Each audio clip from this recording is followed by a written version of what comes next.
आपण बघत आहात AKP न्यूज मराठी. आपला आवाज आपली ताकद. सबस्क्राइब करा, शेअर करा, लाईक करा. AKP news Marathi. मुंबई आग्रा महामार्गावर गुरुवार 28 ऑगस्ट रोजी पाडळी फाट्याजवळ कार उलटली. या भीषण अपघातात 4 जण जखमी झाले असून कारचे नुकसान झाले आहे.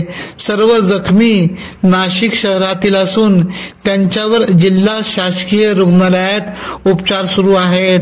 रंजना काशीनाथ गाडेकर वय 70, योगिता काशीनाथ गाडेकर वय 38, आदिती नंदकिशोर सोनवणे वय 16 व दीपाली नंदकिशोर सोनवणे वय 35 सर्व राहणार नाशिक रोड अशी जखमींची नावे आहेत. मिळालेल्या माहितीनुसार भरधाव car MH15 JW 4620 Mumbai Agra महामार्गावर नाशिककडून मुंबईच्या दिशेने जात होती. पाडळी फाट्याजवळ चालकाचे कारवरील नियंत्रण सुटले.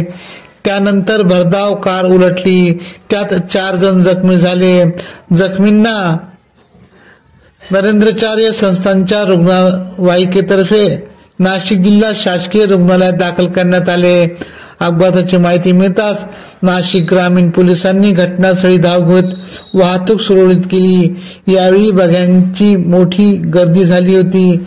या प्रकरणी नोंद करण्यात आली आहे. AKP न्यूज साठी विशेष प्रतिनिधी भागीरथ आतकरी, इगतपुरी, नाशिक.